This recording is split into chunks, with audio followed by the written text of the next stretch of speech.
You're listening to Street Life, a podcast about street photography with John ST and Mark Davidson.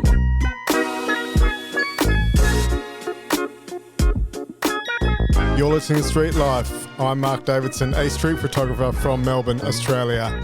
And by golly, look who's here with me. It's my mate, Mr. John ST. How you doing? We're back. Yeah, we're back. By golly. By golly. Don't you say that? How you going, old chap? Golly I'm gosh. good. Golly gosh. My goodness. It's so good to be back. It is grand to be back.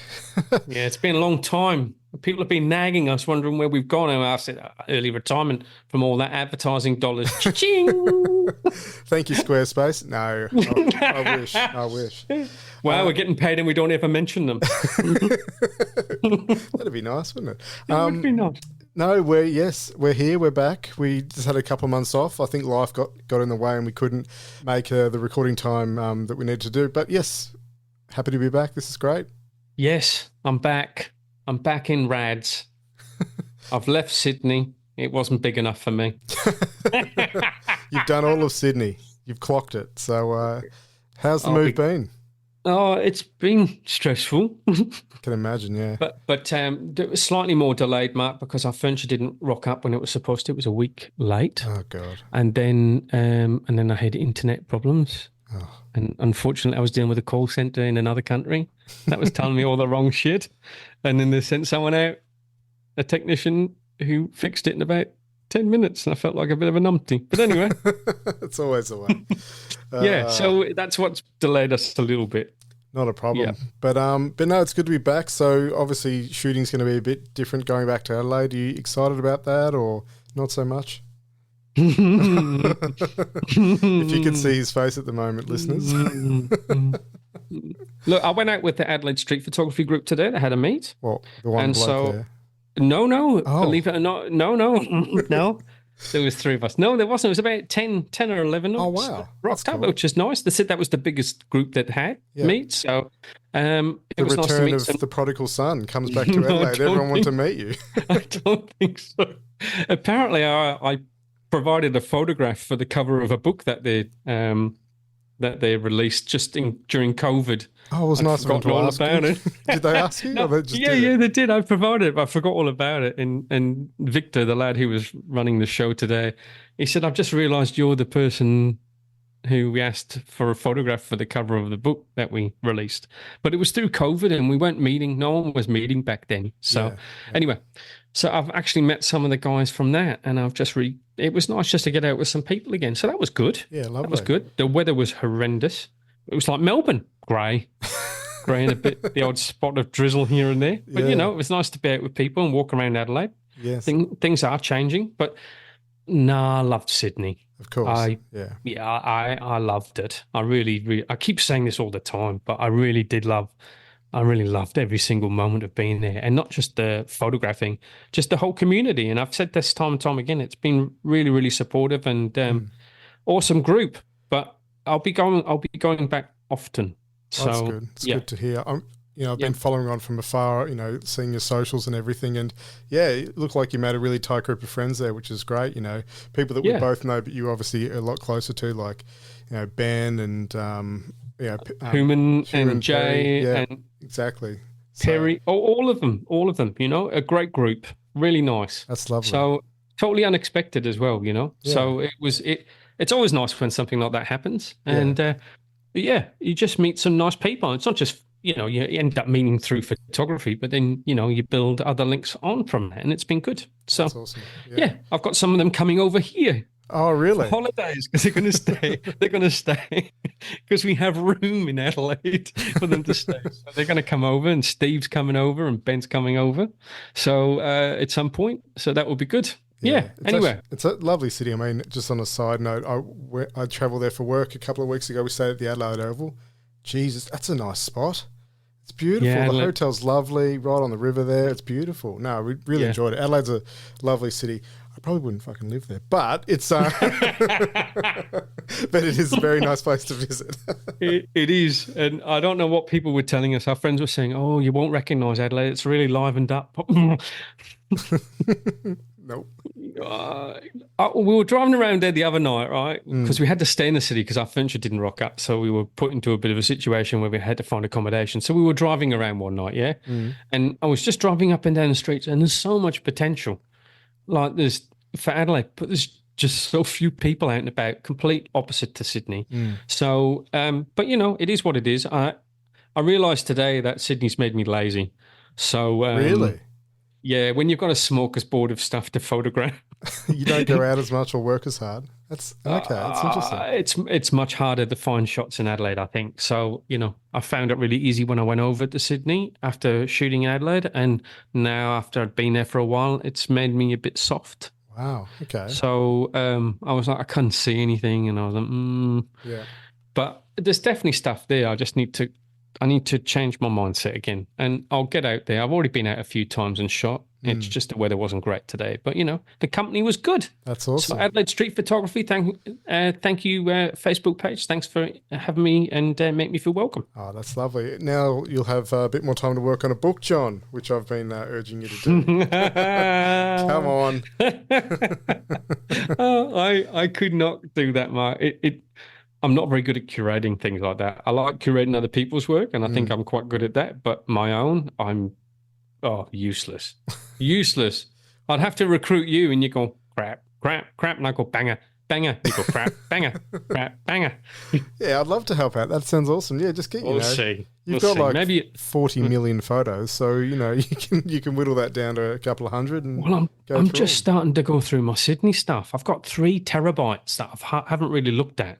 Right, and of Sydney over the last 18 months, and I thought I'll start going through it, and I'm finding all these great images, and people go, "That's a great image," and I'm like, it's amazing what you find on your drive when you actually start looking back at the photographs you've taken. It's I'm doing it. I'm going it from the latest back. So yeah, we'll see what happens. See what you find. Some gold in there. Oh, lovely. How about what have you been up to? Well, I heard you caught up with David.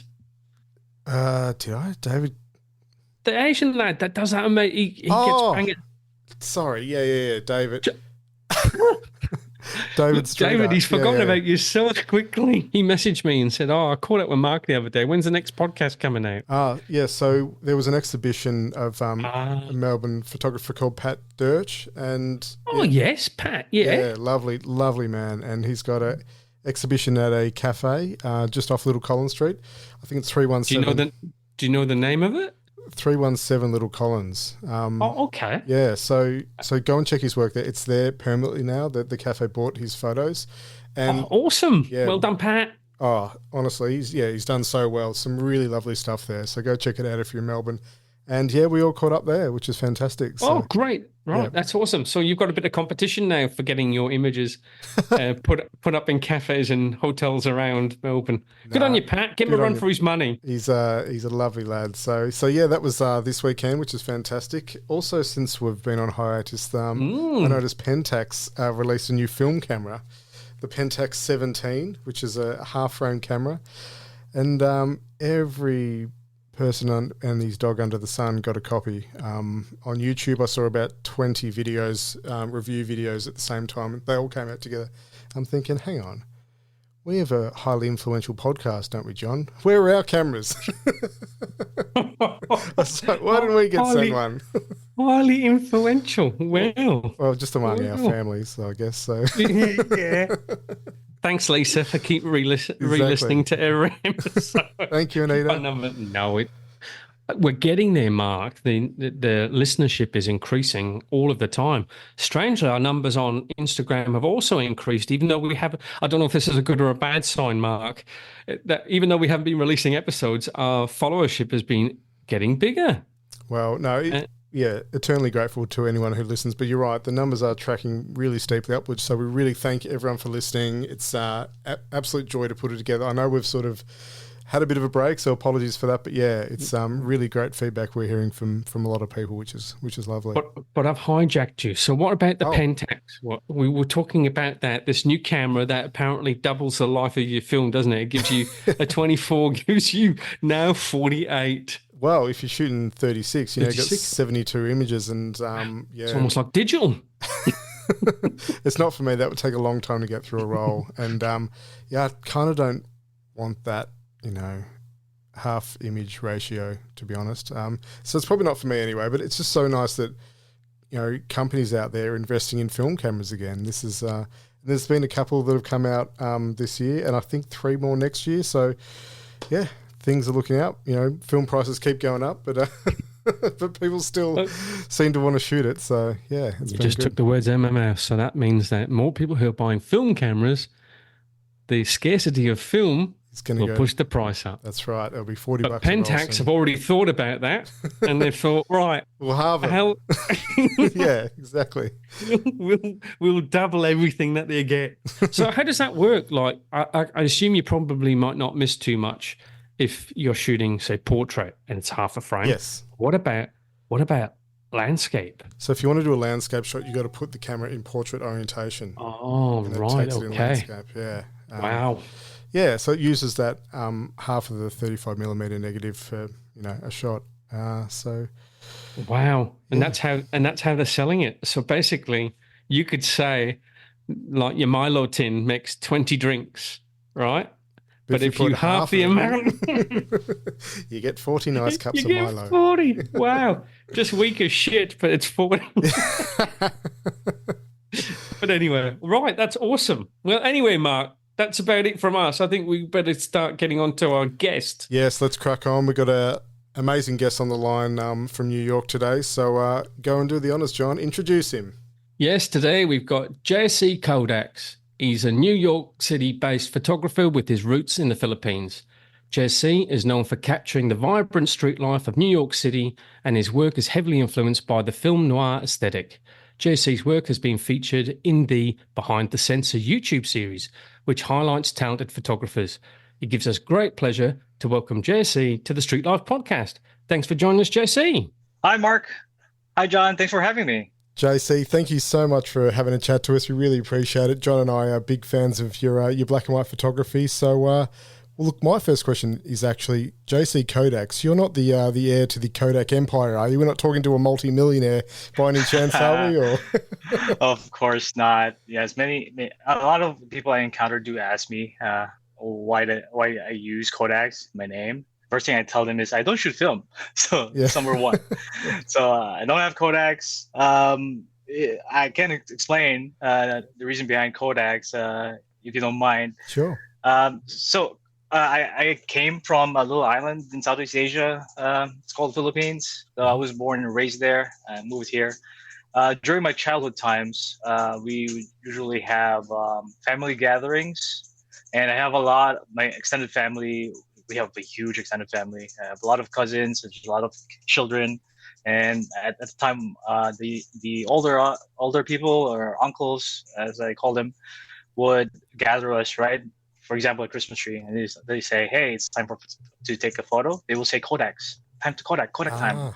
Nice. Right? So they will say, and that's the key word, like, okay, you have to smile, stand, sit there with your cousins, have a big smile and take a photo. So I took it on as an alias on Instagram, and it just stuck. So JC Kodaks. It's a cool name. And so tell us about growing up in the Philippines. And were you doing photography back then? Was photography a big part of your family when you were a younger kid?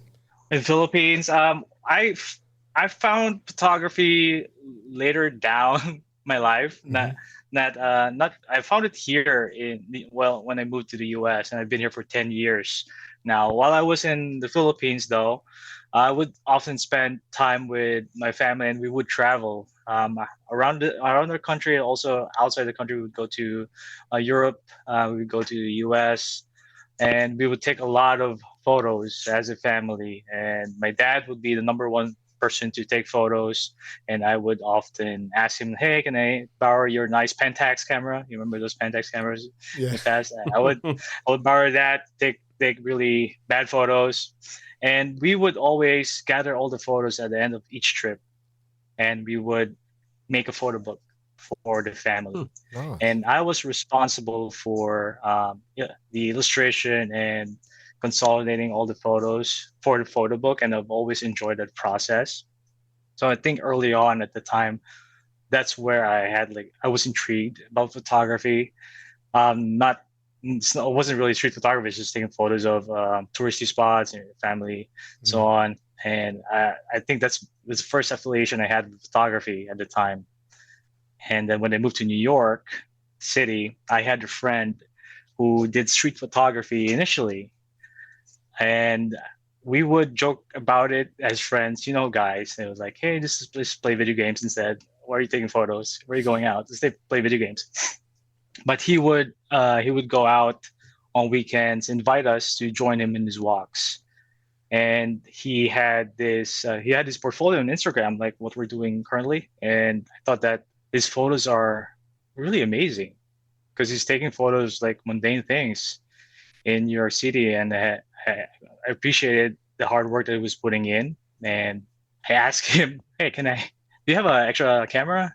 You mind if I borrow it or purchase it?" And he was kind enough to sell me his it's a starter kit camera. It's like a Nikon, very old one, and I bought it for a very cheap price. Thanks to this guy, that was a game changer when I got my first camera for the first time. And so I tried. There's a lot of trial and error. At the first day I got the camera, I didn't know how to use it. I didn't know what the aperture was, what ISO was. I think most of us started that way. And I tried going out every day, taking photos, and that's where it stemmed from. So JC, when you first decided to get into street photography, you got a very distinctive style, yeah, and we're all told that we have to build a style and so people can know who we are and blah blah blah blah blah.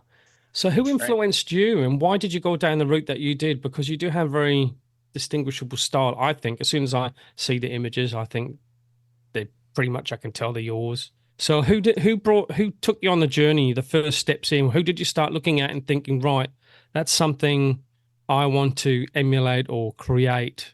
Well, black and white was on day one.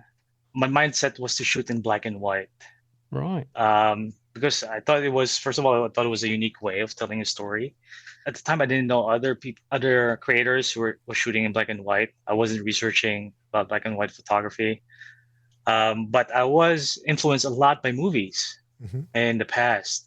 So old movies. I don't know if you know Raging Bull. It's a Robert De Niro black and white movie. Schindler's List, Ed Wood, Sin City. These were some of these were. The setting was in a city. I think it was in New York as well. You can see a very urban, black and white, contrasty city. So I thought, hey, I should start with black and white, and you can get away with a lot of mistakes with black and white early on because you just focus on basic stuff, right? Black and white just kind of strips all the noise away unless you focus on the basic elements like light, shadow, shapes, and textures. And I was going for just really the timeless old movie look, and it adds this dramatic, moody vibe, which I really love. And it lets me create a scene that feels like they have a story behind them. It's almost like the lack of color, makes you notice more, And what I love about the style is it lets me create a sense of mystery and intrigue. And when you obscure people with shadows, it leaves room for the viewer's imagination. So, and then when I was researching, going through other people's portfolio, I saw this one video of Alan Schaller. I think it was a promo for Leica. And then I said, this guy is doing the exact thing that I want to be good at. Right. And I didn't know him at the time, and I was just I got obsessed. So I was going through his work, and he was a big influence. Alan Schaller was such a big influence.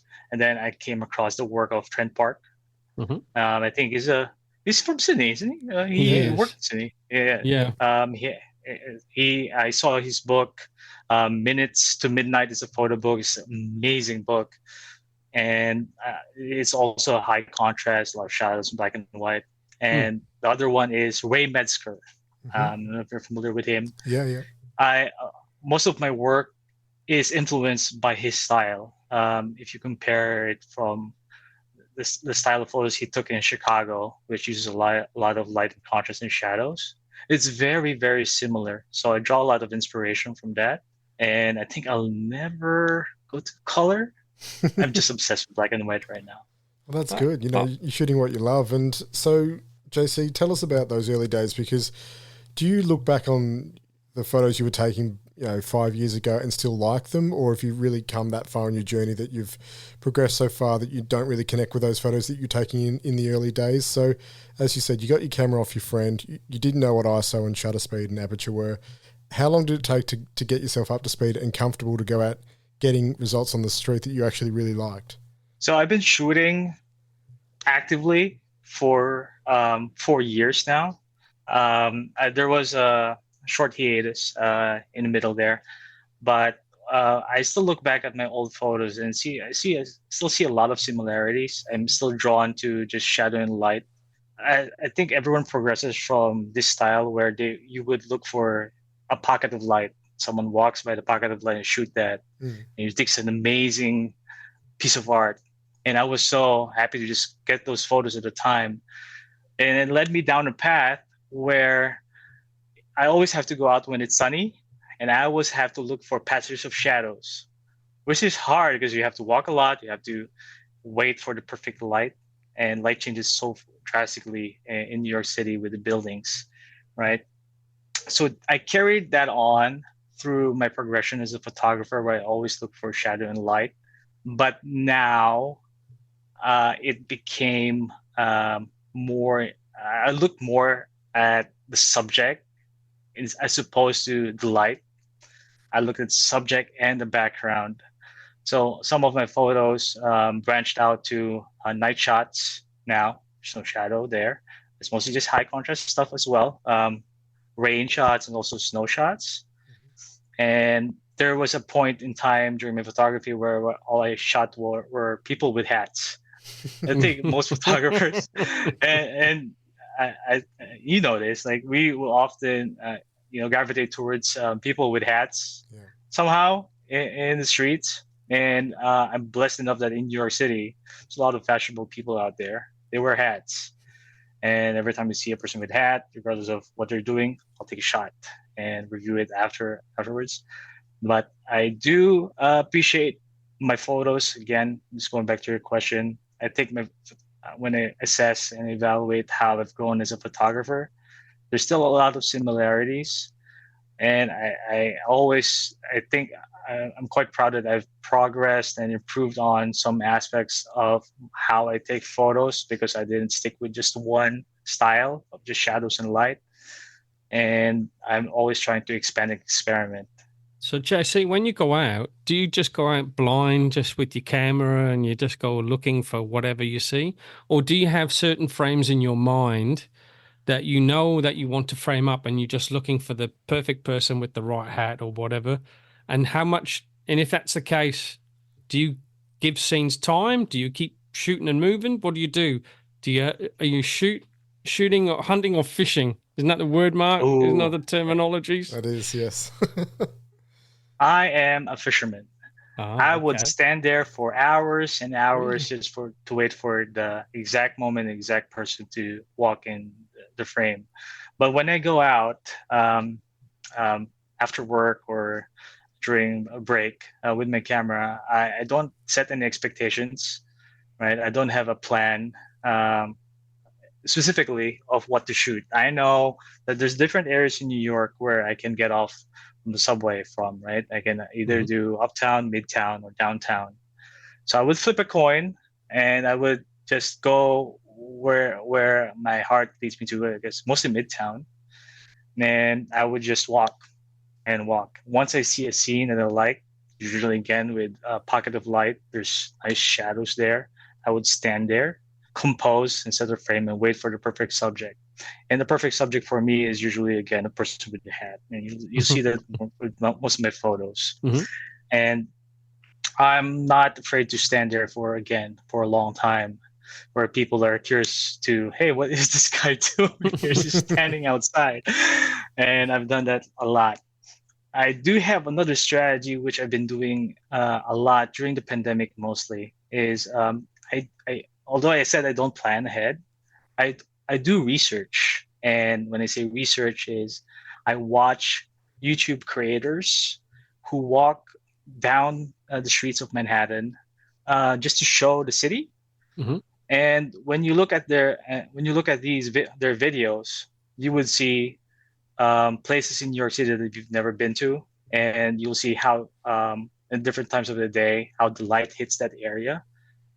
And I take notes of the streets that they're walking to in the city, and I would go through different creators that does that. It's actually cool to see that there's a lot of people who does that. They'll just film themselves walking around the city. And I thought that this is such good research because I don't have time to go around the city, right? But this gives me an opportunity to like have a short list of like this place at this time is great. And at times it's hard because usually you don't see where they're at, so you have to pause, slow down the video so you'll see what street they were crossing at, and you have to zoom in the highly pixelated video just to see. And you go to Google Maps, and that's the place. And I guess that's some type of planning, I guess, but most of the time, no expectations. That's great. Well, and are these photography YouTube creators or just creators in general that you're researching from? Well, there's I think they're creators in general, but in YouTube, that's all they do. They just take videos of Manhattan, right, downtown, and it's like a 4-hour video. Sometimes it's an entire day just walking. That's all they do. Wow. I invite you to check out, YouTube.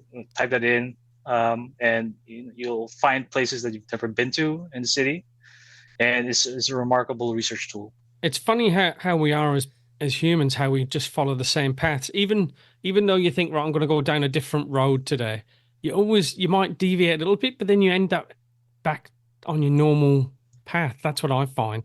I've got to check myself all the time and go, I've already been down there. Try somewhere else. Because you just get into a pattern. Yeah. It's weird. Patterns are weird. So when you're hanging around a street corner for 2 or 3 hours or an hour and a half, doesn't that get a lot of attention on you?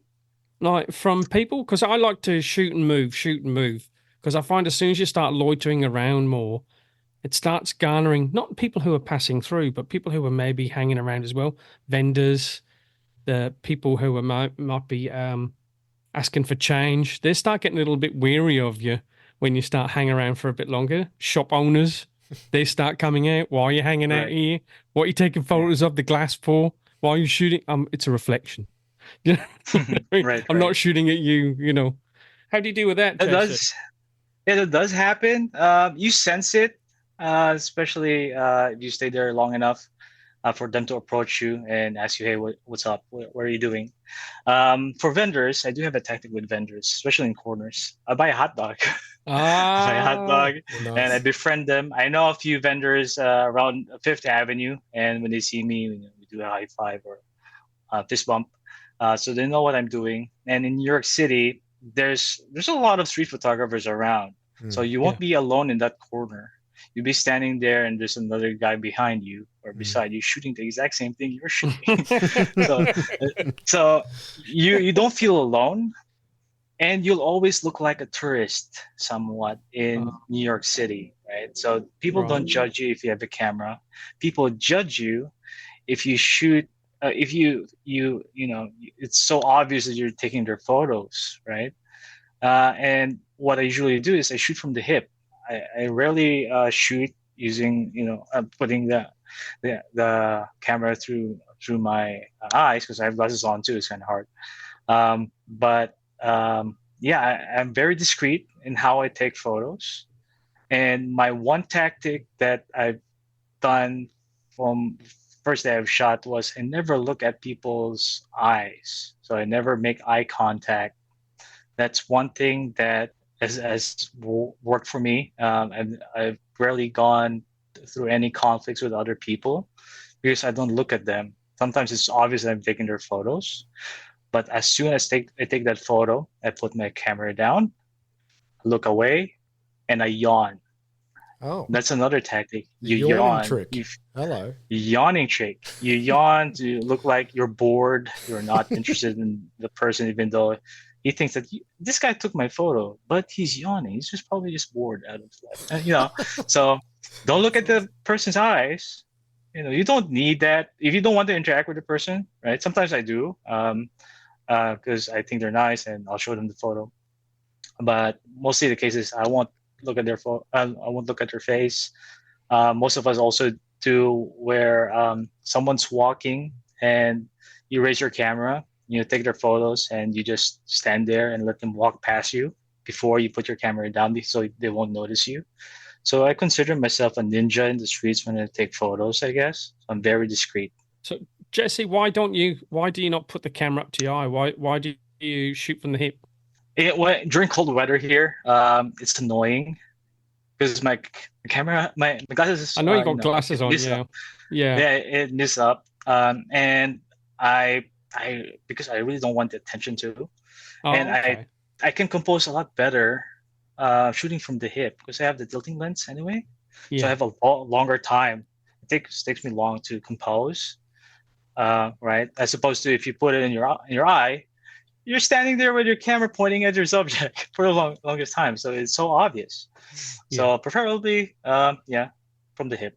Now, JC, I remember from back in my fishing days, I don't really do it much anymore. I tend to I'm on the move all the time. But I do remember, you've spotted a pocket of light or some shadows, and you go, "This is a great scene," and you wait, and maybe it's different in New York because obviously there's far more people there than Melbourne.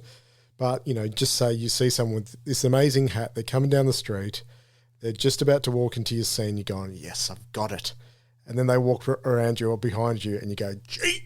And does that frustrate you, or do you sort of forget about it pretty quick and move on? Or does it happen a lot? Probably doesn't happen as much in New York. It happens a lot. And I don't do zone focusing too, so I miss a lot of my focus when that happens. I have back button focusing, so I may just manually keep focusing on the person as they move. When they move past me and I miss the shot, I don't give up. I will follow that guy for the next 2 blocks. That's my limit, 2 blocks. Anything more than 2 blocks, that's creepy. Follow the person. So I'll move on. I'll go to somewhere else. But since light, I get out of work at a time when there's not much light. You have like an hour or 30 minutes of light left. So you take advantage of that. If there's no point in me following a person because I miss a shot, because light's gonna be gone in a few minutes, I'll just move on and look for another shot. Nice. I like all these rules. You got the yawn trick. You got the 2-block rule. I'm learning. I'm learning a lot. There you go. I think New York's a bit bigger than Melbourne, though, Mark. If you went more than 2 blocks, you'd be like in a different suburb. That's true. You know what I mean? Yeah. You know what I mean? I'd be out of the city. Yeah. So, JC, like you mentioned before, like when we were talking about hanging out on street corners and stuff, there's a lot of street photographers here. Do you predominantly shoot alone, or do you shoot with other people? Do you go out much with other people? Because there's a big community in New York. Exactly. Yeah, there is a big community in New York. In the past, I did shoot with a group. When I was trying to grow my portfolio, just growing engagement in my own Instagram, is you tend to join what we call before, it's called engagement groups, right? Where you all reside in the same place, you engage with each other's posts. But this group was particularly very nice because they genuinely wanted to support each other, right? And then they would send an invite, and you would go out on one particular day as a group and take photos, which was nice to just network. Ask people how they do their photography, but this for me lasted just for a few months because I felt that my style of photography, I'm a lot better shooting alone.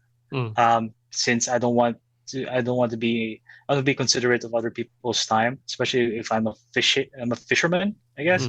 You don't want the same person waiting for you for more than 10 minutes, taking for you to finish and complete your photo.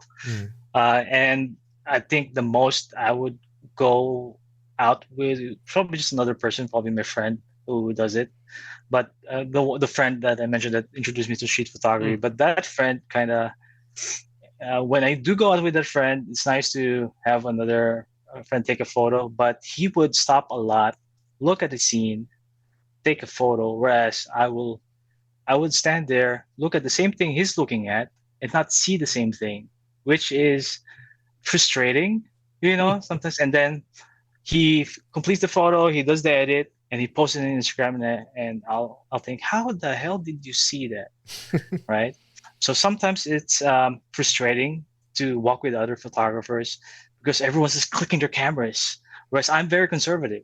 I would walk 1 hour without having to raise my camera because I don't see the right scene. So that frustration, I guess, led me to just walking by myself at times, because I also wanted to train my own eyes, right, to be able to see things that I would have, not seen when I walk in the streets of New York. So right now, I just walk by myself. I would meet other photographers in the street, just say hi's and hellos, and move on. I usually don't mingle. I don't stay there long enough for them to invite me. Hey, we should take photos together. I will decline nicely and just walk by myself. Well, it's interesting. So you just said there that you prefer to shoot by yourself, as I think most of us do these days. And we've had a few New York street photographers on the podcast, Melissa O'Shaughnessy and Paulie B, come to mind straight away, but I'm sure we've had others. Phil Penman. Oh, Phil Penman, of course, yeah. So tell us a little bit about the scene. You say you bump into street photographers there. What's it like, shooting in New York? Are you always getting in each other's way? Is there sort of too many street photographers out there at times? You're all sort of trying to get the same shots. Does that sort of ever frustrate you, or you sort of just go off on your own and avoid those crowds? I do tend to avoid those crowds. I've met all those three people that you mentioned in the streets because they're always around. Phil Penman most recently. I think it's okay. I don't feel like any ownership in a particular scenario or scene. If I see another photographer take a photo of that scene, that means I'm doing something right. Because another person is seeing something great and beautiful about the scene and is taking the same photo. I'm not all about, hey, I shot the photo, I should have exclusive rights to post it on Instagram and have all the likes and engagement. No, not at all. Please. What amazes me is even the two photographers look at the same scene, but they come up with different photos. They come up, they have different perspectives of that exact scene you're looking at, and that I can draw a lot of inspiration from that as well, because this guy saw something that a different perspective of what I'm seeing. So I'm completely fine with other people around me taking the same shots, but again, I think I'm most successful exploring the city on my own without any distractions. So Jesse, when you said that, you can walk for an hour and a half without lifting your camera because you're looking for perfection, pretty much, really, aren't you? You're not a spray and pray. You're like, I'm not going to take a shot until it's pretty much nailed what I've got in my mind. When you're moving to film, because you said you're a digi shooter, so that sounds very much like a film shooter to me. I know, right? Yeah, that is a misconception that since you're a digital photographer, digital camera shooter, that it's spray and pray, right? You take a lot of photos. It's low stakes, right?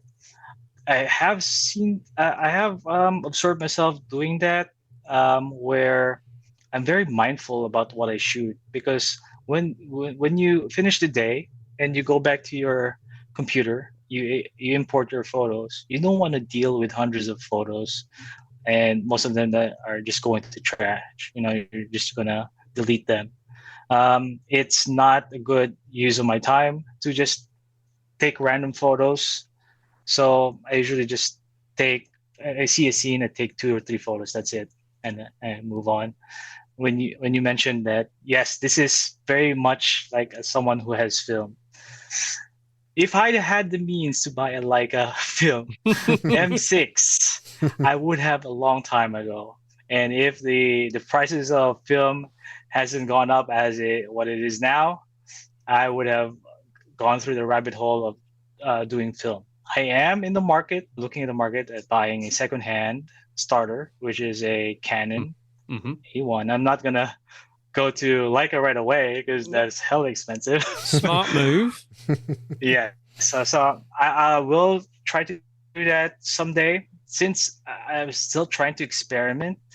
Right. I'm still trying to learn. I still find myself learning a lot, and I need to learn a lot more. Having a digital camera, it suits me better because I have room to make more photos, and do more mistakes.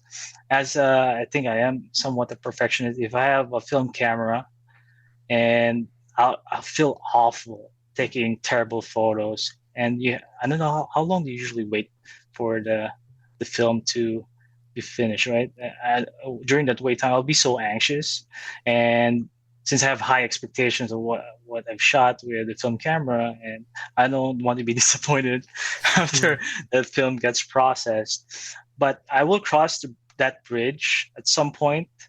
In the meantime, I did get the second camera, which is my Ricoh GR3, which is another camera I'm experimenting with. This one I do spray with sometimes because I'm trying to do the close-up shots, more like Mark style, but I don't do flash. But maybe one day I'll go film. We'll see. I'll be looking forward to seeing that, because I think the type of shots that you do would look amazing. They would. But with film stock would just look stellar. And I was quite shocked because I got asked to do a cheap camera challenge by a lad who runs a channel here in Sydney, and I didn't know what camera I was getting. I was going to get a film. They gave me a film camera. I was like, holy shit, what am I going to do with this? I was panicking, just like you. You don't get any, you can't like take a test shot and go, well, I messed up the whole settings there, blah, blah, blah. I was panicking. But when I got them back, the images were completely different. I shot very similar how I would with the digital camera, but different feel to them, and I quite liked them. So I think you should, Jesse. And you don't need an M6. Well, I was right? going to say, you don't have to start at M6 like it. There's other film cameras you can buy. And if you had an M6, you'd probably have to use the viewfinder. So that would be a challenge too. Oh yeah, that is going to be a problem. That's true. I can't shoot from the hip. Although, well, you can, but you might miss you can, but it'll be expensive. Yeah. It would be a lot of trial and error. No, I think your work would look fantastic on black and white. And look, can I also just pick up on that? You know, you say that you do compose with the screen, often the tilted screen. I think I heard you say on a video once that, and you also mentioned you avoid eye contact. You had a bit of a run-in with someone in the street. I think they chased you down the street for a couple of blocks. Oh gosh. Yeah. Yes, that's probably one of the most, not really violent, but for me, shocking. Scary. This was in the evening, during winter. And it's one of the nice snowstorms that we had about a few years back, around 10 p.m.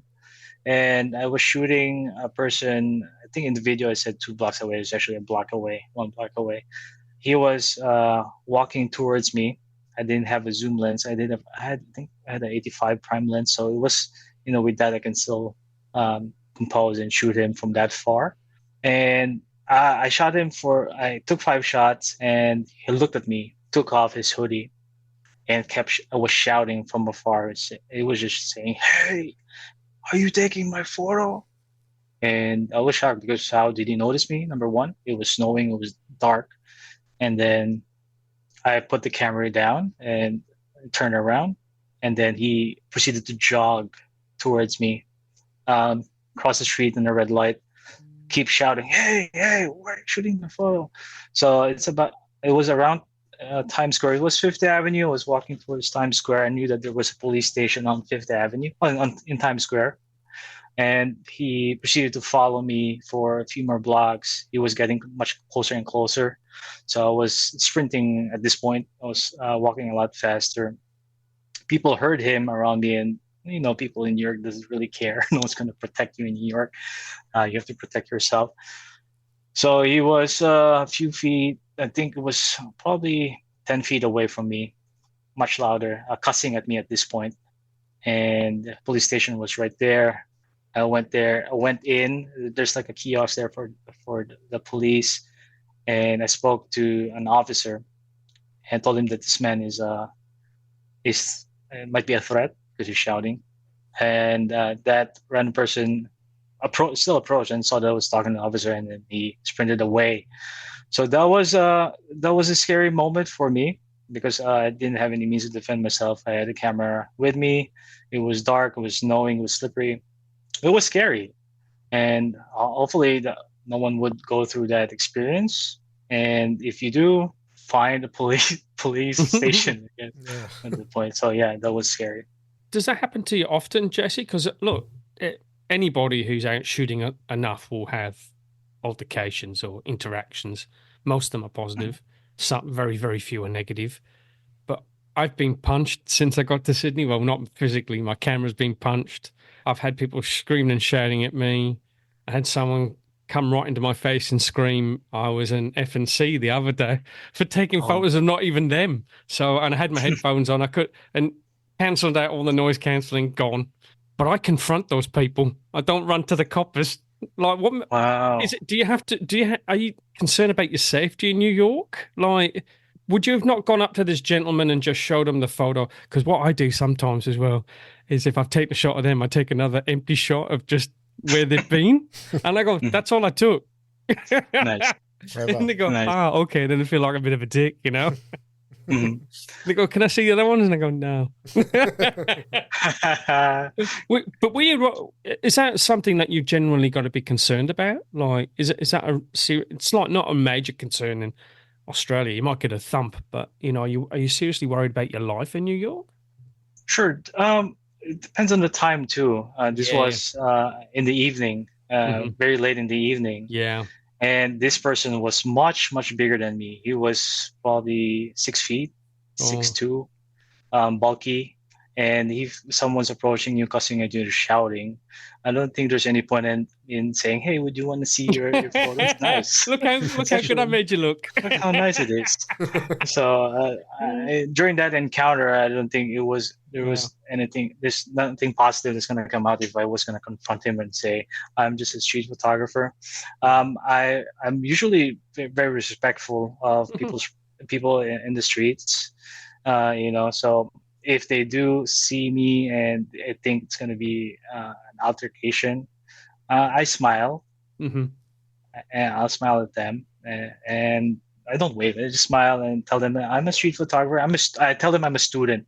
Actually, I'm a student. I'm trying to learn photography. I would compliment them why I took their photo and say, "Oh, you look great. I love your hat. How the light hits the brim of your hat is amazing.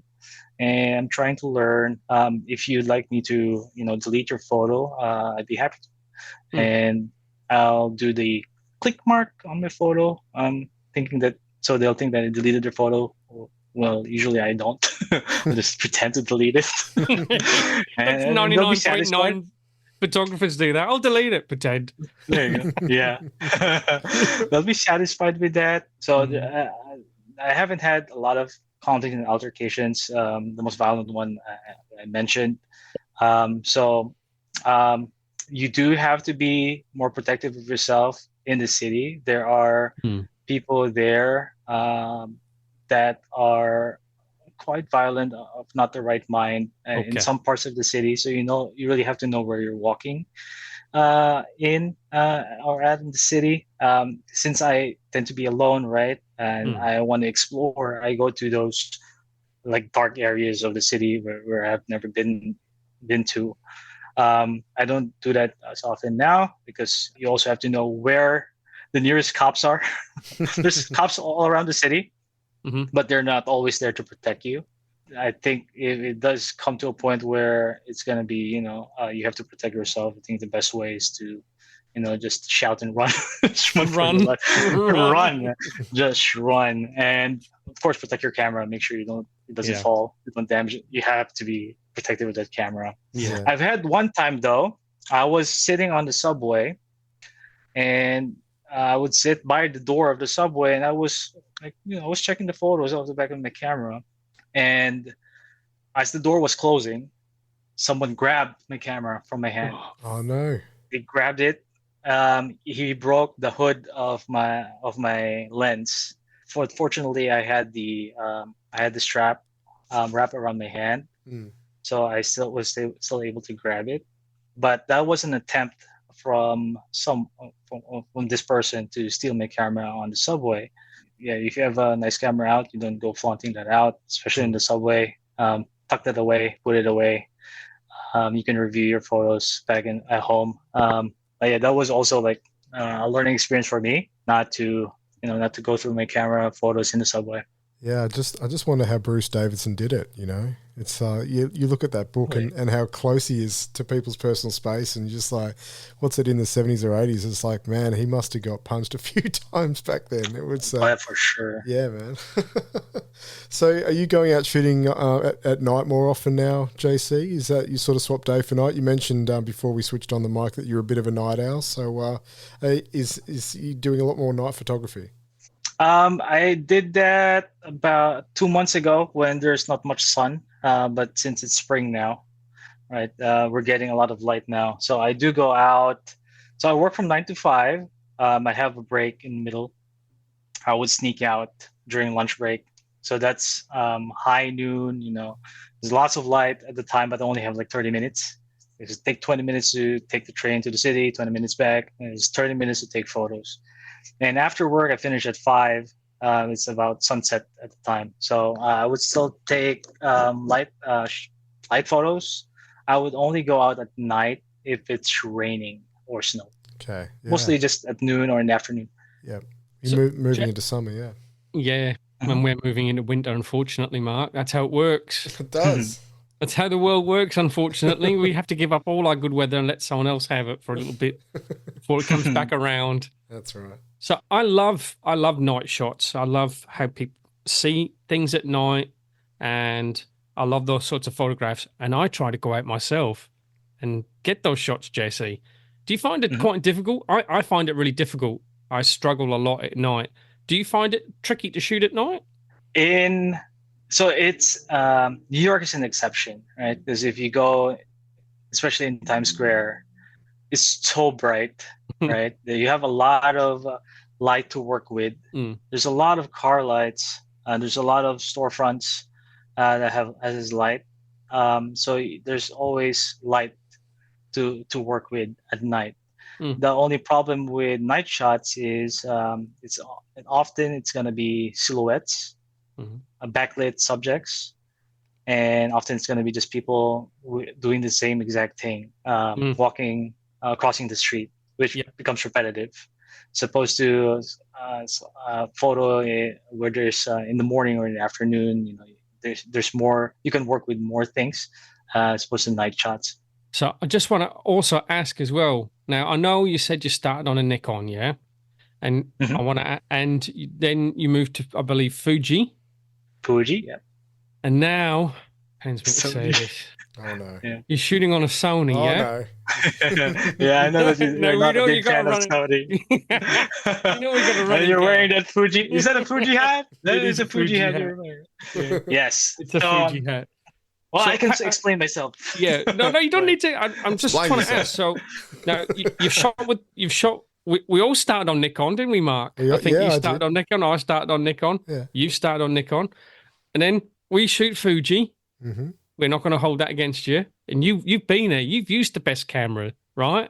But then you've moved to Sony. Why have you moved to Sony? And just look.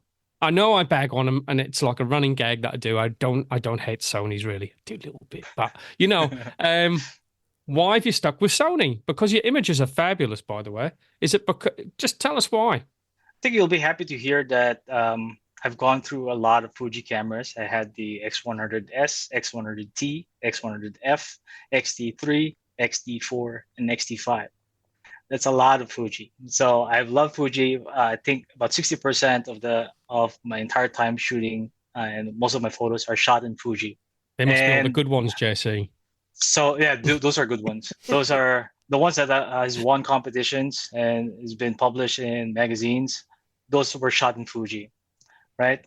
But I told you that my dad is. We share the same passion for photography. He doesn't do street photography. He does landscape or family portraiture. So he's a Sony connoisseur. So he has a lot of Sony leftover Sonys. And what I moved to Sony, number one, because it was free. My dad gave me 2 of his Sonys, and they were all A7Rs. And these cameras have higher megapixels than the XT4s and XT5s I had with Fuji. And I thought that when I do take photos, before I had the wide lens, I was using 20 to 35, I would crop some of my photos and remove a lot of the noise to make it more minimal, basically. And that cropping entails a lot more megapixels. Mm-hmm. So the need for megapixels was my main reason for moving to Sony. If Fuji releases a super, I think the X100V is actually 40 megapixels now, if I'm not mistaken. So the XT5 is about 40 odd. XT5, yeah. right? Sorry, I didn't have XT5. I only was XT4, not XT5. So the fact that Sony had higher megapixels, the fact that I got them free, the fact that my dad had this bank full of amazing lenses that I also got free, I'm not going to turn that down. I'm going to use these Sonys until I break them, and then eventually move to Fuji. There you go. I'm still looking at, I want to purchase the X100, is it 6? X100 6? Yep. Or I don't know if they're going to release an XT6 anytime soon, because the XT4 was just XT3 with video capabilities, and XT5 I didn't have the chance to get the XT5, but I'm very sure that I'm going to get Fuji sometime next year.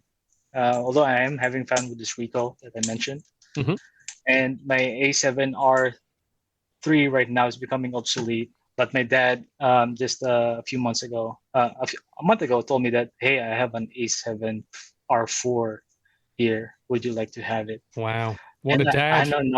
I don't know, John. Should I decline it? No. So there's pressure to use Sony from my father. There's no discounting that Sony's are great cameras. They're full frame. They do everything, but as a person who shot Fuji and has just openly admitted that probably his best images are on Fuji, look, cameras are all very similar, yeah? But lots of people who complain that they've moved from Fuji to Sony and then they've moved back because they feel soulless in some way. There's something about a Fuji camera, or do you find that as well? I'm just interested in talking to a Sony shooter. Because they all do the same thing. They capture light onto a sensor, and then Of course, Fuji. Just how it looks. It's the analog style, the tactile buttons of it. That by itself, having that with you, it's already, there's a novelty with it. Having something that looks like an analog but it's a digital camera, right? That inspires me to shoot. And I feel like people are in the city who sees you with a camera would respect you more as a photographer if you have a camera that looks like an analog camera, as opposed to a DSLR, like a huge chunky Canon or Sony, right? I do agree that I feel better if I have a better looking camera in a Fuji. And I admit that I think Fuji cameras are by far looks a lot better than the big camera that Sony has. And Sony is so heavy, and Fuji not as much. But having a nice gear, you can draw inspiration from that to create more work. Yeah. Okay. So I do agree. Yeah. Well, thanks for clearing that up. Clearing that up, like he's on trial. Yeah.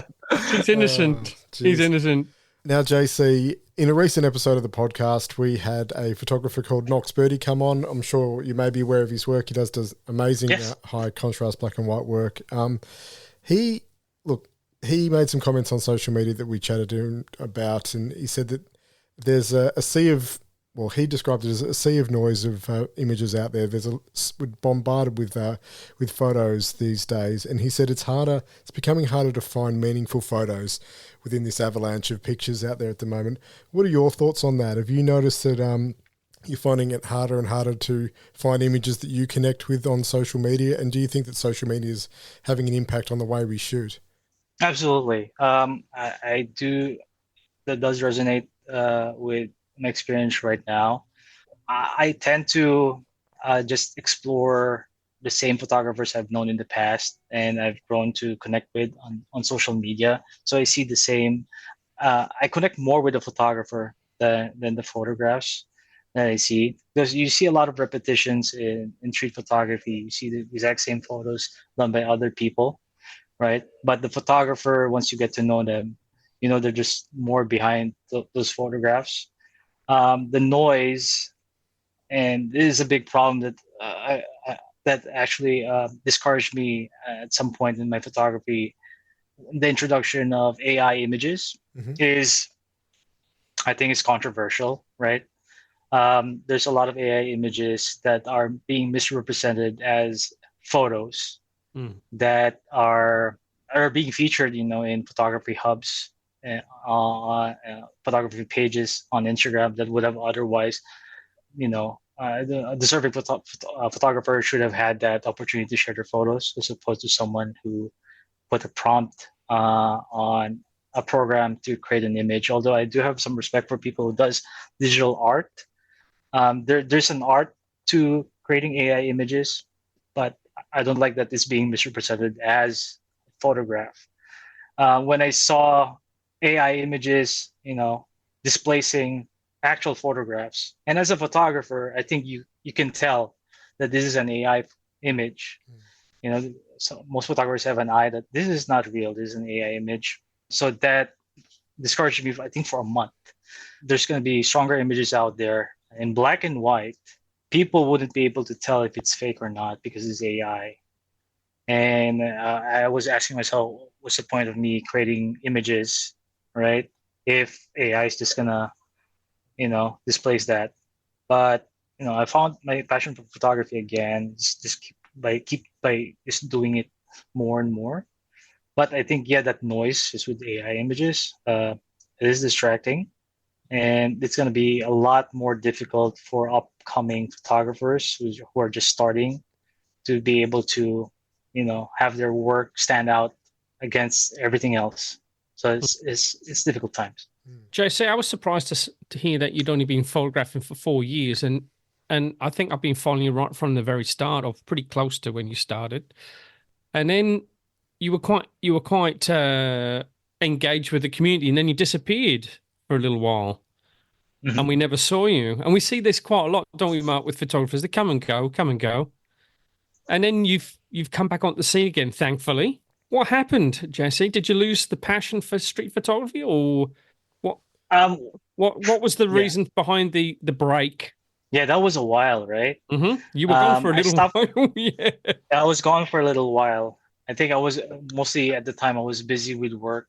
And it's just work related. The passion was always there because I always consumed photography, but not necessarily Instagram. I would watch street photography videos on YouTube and see how people do their work. I would go to exhibits and museums to see actual photos. I think it does come and go. There's, as a photographer, there's a time when I'm super excited, right, to create, make photos. And when life hits you with problems at work, personal family problems, you tend to focus on what's more important at the time. But photography, I've always held photography close to my heart. It's something that drives me throughout the week, drives me through life. So I'm just glad to be making more photos recently. And the video that came out, I believe you've seen it, right? The video interview of myself.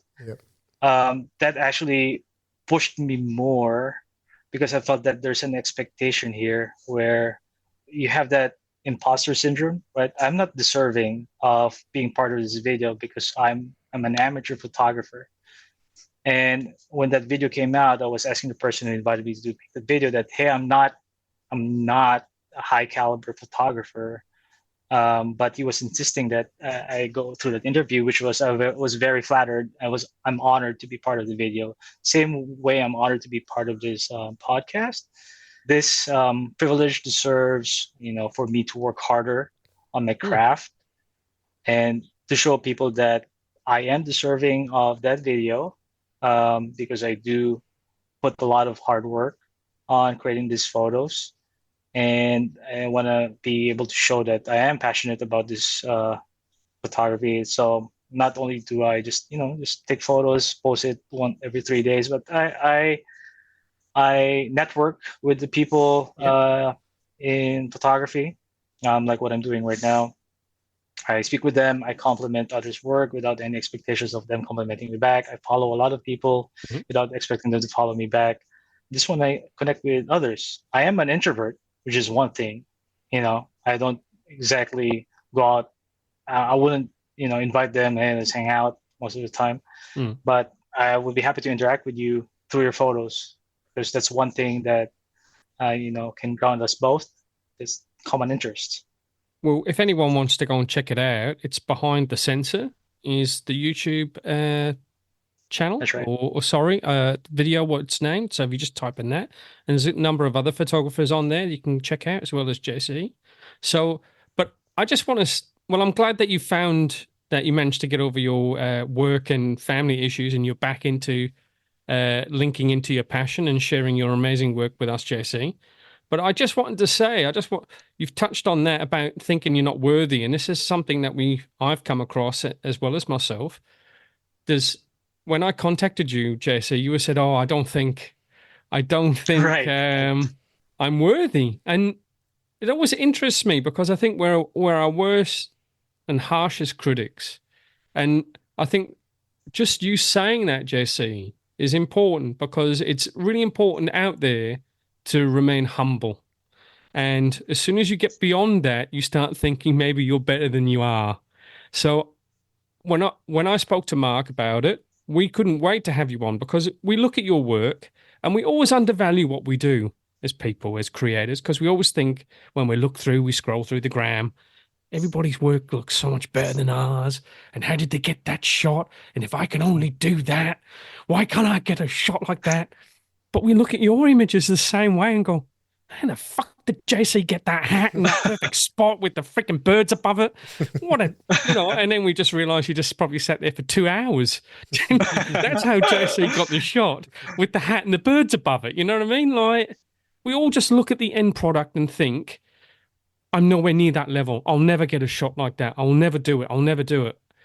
But you do. You've just got to go out there and do it. And I think your work's fantastic, Jesse. And I've noticed how you're posting now. You post 5 to 7 images in a group, right? And I don't know if you collect those images or that's just one day shooting or a couple of days shooting. And I look at those selection of images that you've taken, and the quality of them is there. And I think, Jesus Christ, how did he get 7 great shots like that from one day shooting? And I go, what an a-hole, he's a natural. You know what I mean? So don't ever undersell yourself, because there's always people that think that you're fabulous, because you are.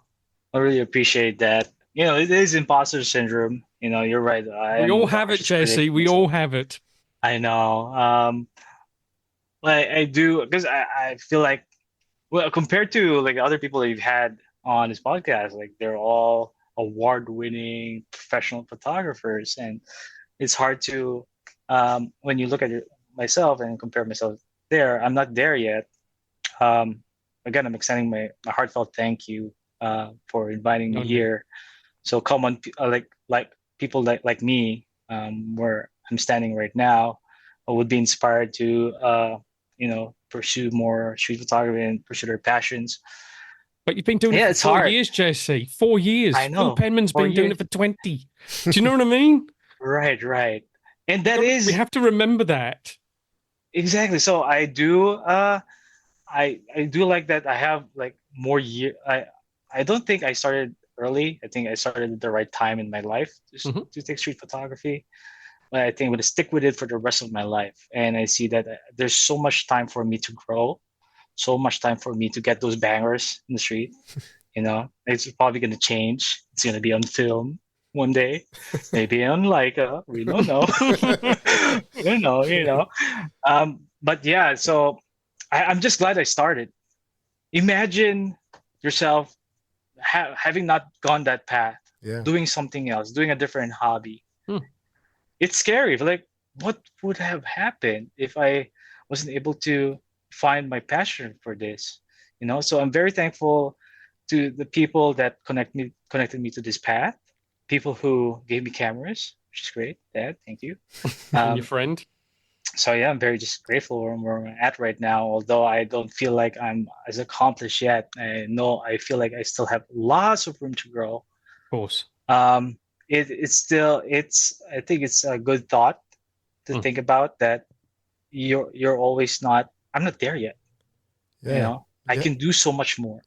But you have the time, JC. You have the time. You have the passion. You have the time, and that duo is going to hold you in really good stead. And so, what about photography goals then? What have you got? Anything that you want to achieve in the medium to long term? Sure. Medium term, I do dabble on some competitions. I think it's a good temperature check about how your photos stand against other photographers. It's nice to gain some recognition in those areas. I think the most recent one I got was a third place in independent photo competition in black and white, which was the first time I actually got paid, to win That's money for it. Although that's not my main motivation, right? But I think the end goal, and I said this in the video, is to have this as just a routine throughout the week. Since I'm busy with work, my main driver for the week is that weekend, and that weekend I get to spend time with family, with my loved ones, and I can get to take photos. If I wasn't able to take photos during the weekend, it's going to be so disappointing. So I can go through all the hardships of that week, of the work week, because I know at the end of the week I can do what I love. As at some point as well, for most photographers, you want to leave a mark in this world, right? And that could come in as a photo book, maybe just one amazing photo that gets published in a magazine. For me, I'm happy to be able to leave a mark in this podcast. This is such a good, opportunity for me to leave a mark. Thank you, because this will live, way longer than my lifetime, because it's recorded. Same as a video. Photo book, maybe a zine at some point. I don't think I'm ready yet. I'm collecting a lot of work and taking more and more photos. Sometime a few years from now, I'd love to make a zine and give it to my loved ones, not necessarily for sale. And I've always tried to convince my parents to print one of my photos and put it in your house, because they haven't done that yet. I've been telling them, pick one. I'll give it to you for free. I'll print it, just put it in the living room, and be proud of it. So that's the goal. Maybe a potential Christmas gift, Jesse. I know. Just print it. Well, JC, we're coming to the end of the podcast, and we would just like to thank you for your time speaking to us and sharing your thoughts, opinions, and knowledge and journey. But we always ask one question, don't we, Mark? We do every episode. It's a banger. So, and it's a banger. And with that, I will let Mark ask the question. JC, if you could go to the airport, go to JFK, jump on a plane tomorrow, and go and shoot anywhere in the world, where would you go and why? Ooh, outside Melbourne, Australia? Yeah. Nice one. I would have to say Japan. Yeah, nice. Yeah. I've been meaning to go to Japan. There's a lot of the black and white photographer community there is very strong. Mm-hmm. It's the same vibe as New York City. There's a lot of people, a lot of shadows and light to play with. So Japan, hopefully one day. Good answer. I've been last year and it's fabulous. So yes, definitely go. JC, thank you so much for joining us. We really appreciate your time. Loved having a chat to you. Loved meeting you. So onwards and upwards, and thank you so much. Thanks, guys.